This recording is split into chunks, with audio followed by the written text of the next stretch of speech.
สวัสดีครับเอฟซีมือนี้มาติดตามเลขแม่ยานางเรือโบราณงวดที่แล้ว276ที่แม่เพ่นนางได้ปรากฏว่าได้2 ตัว7227งวดนี้ห้ามพลาดเอฟซีมาติดตามให้อีกแล้วถ้าเบิ่งงวดนี้เพิ่นสิให้เข้า3 ตัวปังๆอีกบ่นี่ล่ะสุดฮือฮาที่เรือโบราณตรงนี้ล่ะครับเพิ่นเคยให้มาอย่างอันนี้แล้วชาวบ้านจนว่าอันนี้แล้วมาหมวดที่แล้วให้276ถ้าว่าบ่เสียให้เบิ่งในคลิปย้อนหลังของอาจารย์ออดพาเฮงเด้อถ้าว่าโปรโมทบ่ได้โปรโมทเด้อคือผมพูดตามความจริงเนี่ยนี่แม่นางตะเคียนก็อยู่นี่แม่นางตะเคียนเพิ่นก็สถิตอยู่หม้องเดียวกันนี่แม่นางตะเคียนนี่เรือโบราณลำบักใหญ่อย่างไงเลยครับพุ่นอาลาดสุดเลยพุ่นเนี่ยผมยืนอยู่ช่วงกลางเนี่ยเบิ่งเนี่ยไปทางพี่นี่แหละครับสุดฮือฮาที่เรือโบราณแห่งนี้วัดบ้านปลาขาวเคยถือมาแล้วมีแนวเหรียญแนวงั้นให้เบิ่งแล้วมาหมวดที่แล้วได้เก็ดได้267ปรากฏว่าได้แค่2 ตัว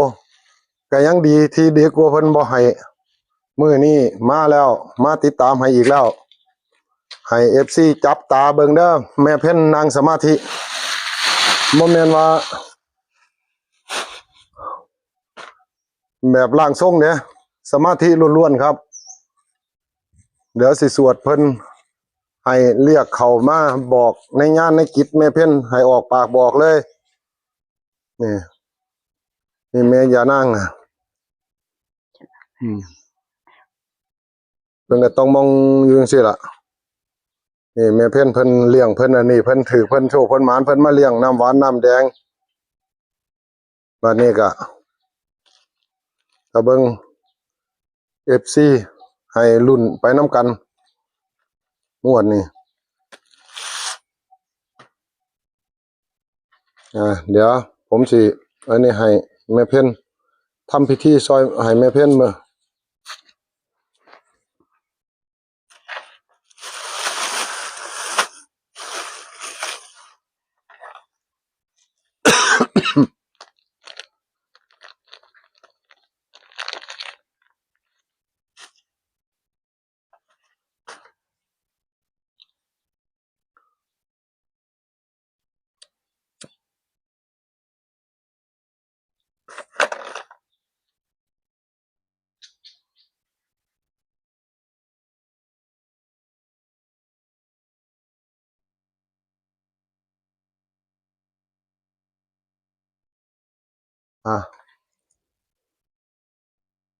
มาเนี่ยในโอกาสได้เลิกยามดีแล้ว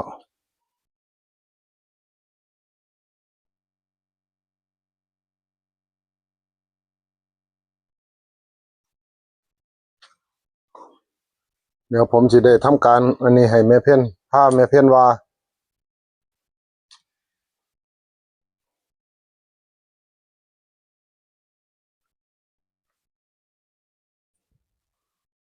จุดใดบ่ละเทียนเทียนจุดบ่ได้ก็บ่เป็นหยังดอกจุดใดจะทูบยับเข้าไว้วางหันเจ้าขอยสิอยู่ทางนี้ให้เพราะมันสิบ่ใหม่อันนี้เพิ่นสิขอดไปเพิ่นไม่โค้มเพิ่นเลยขอดไว้สูงๆนะ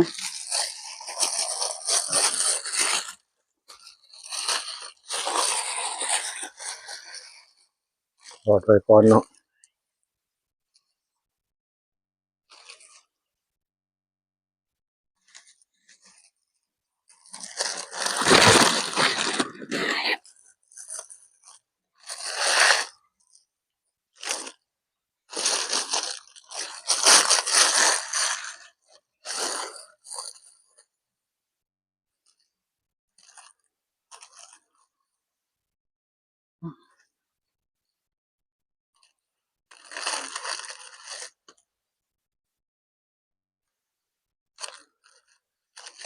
โอ้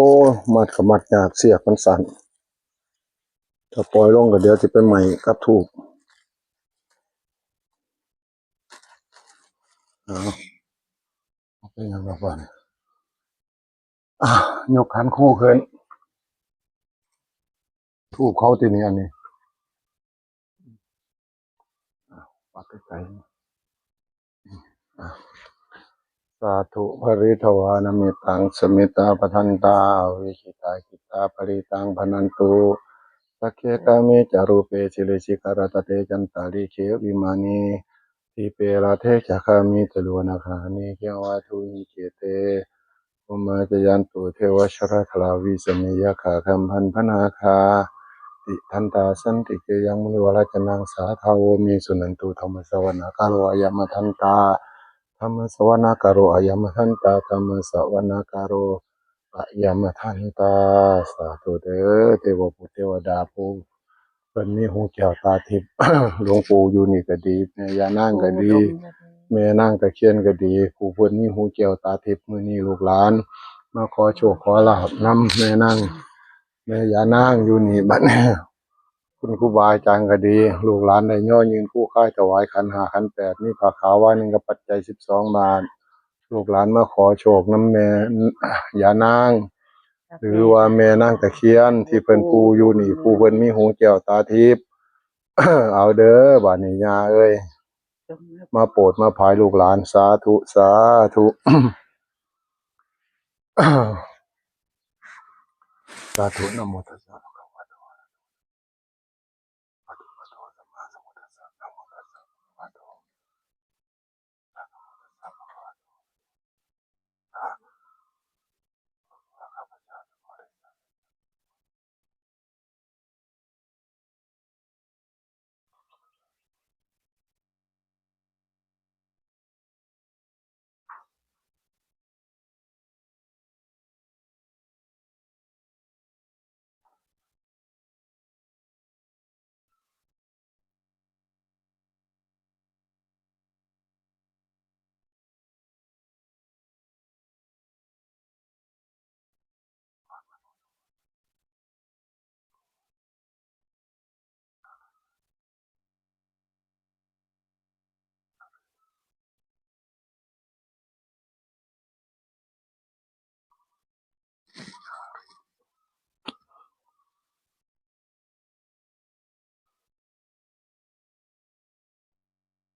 เด้อบาดนี้แม่ย่านางเอ้ยมาโปรดมาภายเด้องวดวันที่1กุมภาพันธ์นี่3ตัวเลขท้าย3ตัวตรงๆเลยบอกเขาในนิมิตแม่เพิ่นอยากได้หยังอยากกินหยังก็ให้ได้บอกถ้าลูกหลานถูกลูกหลานสิมาต้อนมาฝากเอาบัดนี้เอาให้แม่นๆนั่งสมาธิให้มั่นคงเดี๋ยวเพิ่นก็สิมาบอกดอกมาโปรดมาภายดอก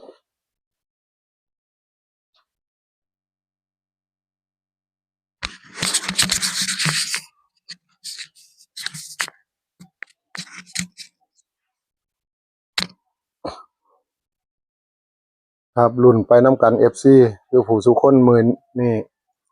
หมวดที่แล้วได้แล้วเด้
อามาเอ้ยมาโปรดมาภายเด้อมาโปรดมาภายมาบอกลูกบอกหลานให้แม่นๆเด้ออามาเอ้ยอย่าปิดอย่าบังเด้อหมวดนี้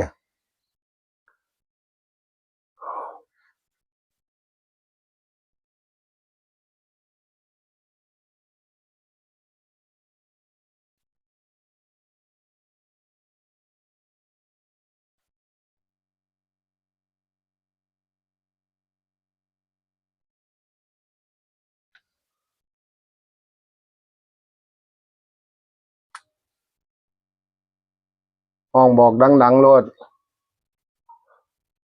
ลูกหลานของยังสิได้ยินเอาให้ดังคือเก่าเด้อ10 บาท20 บาทเลยอย่าสิได้ปิดอย่าสิได้บัง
จับตาดูให้ดีเด้อ FC มื้อนี้อาถรรพ์แท้เด้อมื้อนี้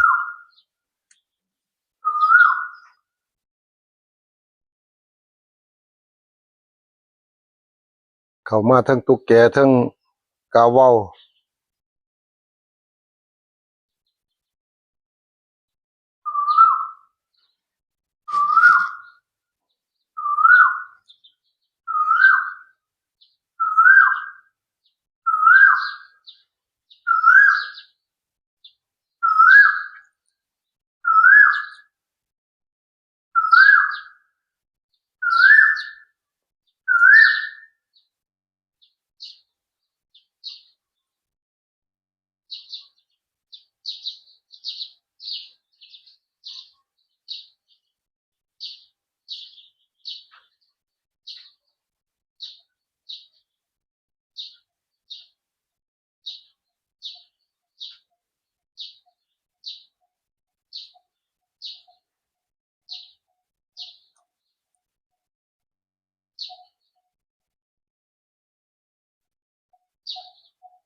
มาละบอกเด้อแม่ยานะแม่ยานางเอ้ยห้องบอกแห้งๆให้ลูกให้หลานได้ยิน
บอกลูกบอกหลานให้ชัดเด้อ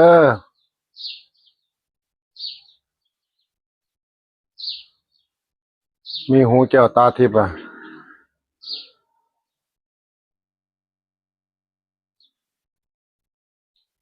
จังซี่ล่ะเมืองมนุษย์สาโลกขาดปัจจัยมันก็เป็นไปบ่ได้การเฮ็ดบุญเฮ็ดทานต้องมาโปรดมาภายพอมีปัจจกปัจจัยทำบุญทำทาน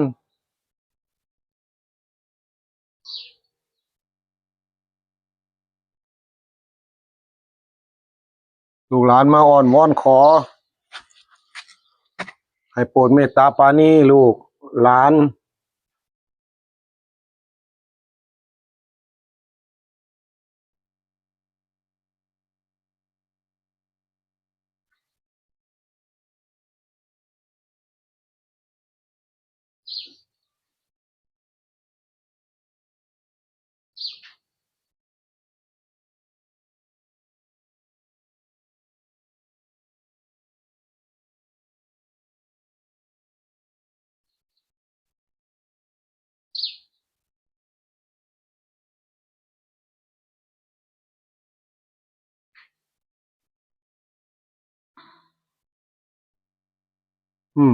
มาแล้วติบัดนี้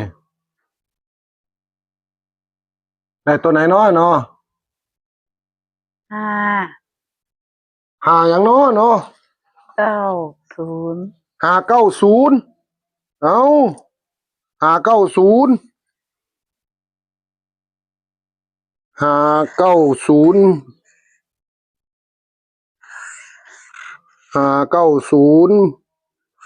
2ตัวเด้แม่ยานาง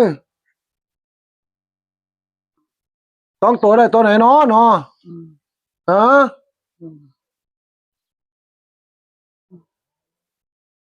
เบิ่งชัดๆดู2ตัวข้างล่างได้ตัวไหนน้อเนาะ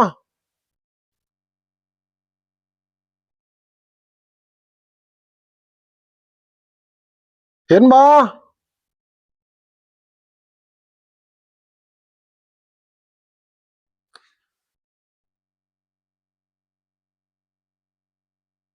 มีส่ำนี้ติ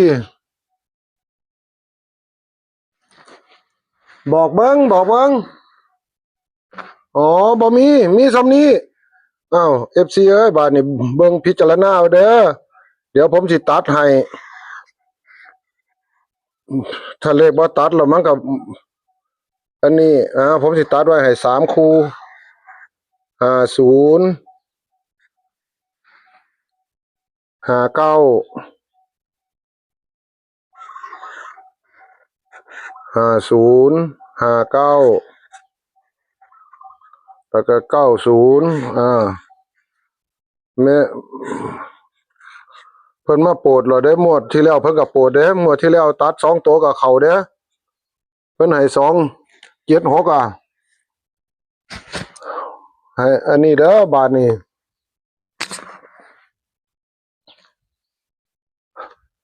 เอาแม่เอ้ยบาทนี้ลูกหลานขอล้างให้แม่เพชรนะแม่เพชรสิเมื่อยยายเอ้ย อืม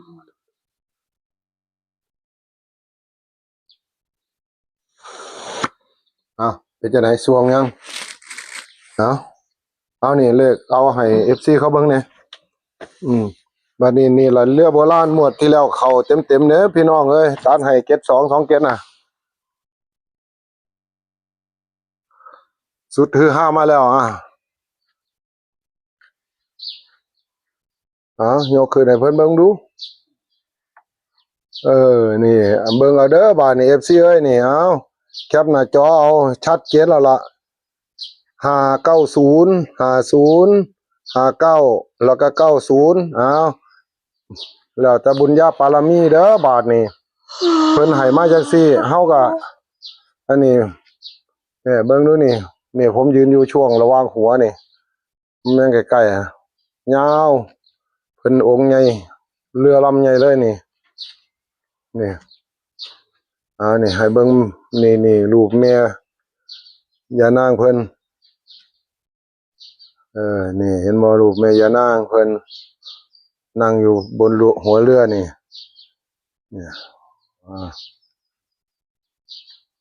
เบิ่งดูนี่โอ้ยบอกอย่างเอาบาดนี้อำลาพระจากเพิ่นซะบาดนี้เสียสังซะให้แม่เพิ่นเสียสังท้ายสุดนี่ก็ FC เอ้ยขอให้มีโชคมีลาภแล้วกันสุขคนเด้อขอให้มีโชคมีชัยเก็บไว้พิจารณาไปเป็นแนวทางแต่ก็อย่าลืมกดไลค์กดแชร์เป็นกำลังใจในช่องของอาจารย์ออดพาเฮงสิมีกำลังใจได้ติดได้ตามให้มองไหนมองอันนี้สิไปหามาให้ FC ได้เสียงโชคเสียงดวงกันสิหาเป็นแนวทางให้บาดนี้ขอกล่าวคำว่าสวัสดีครับ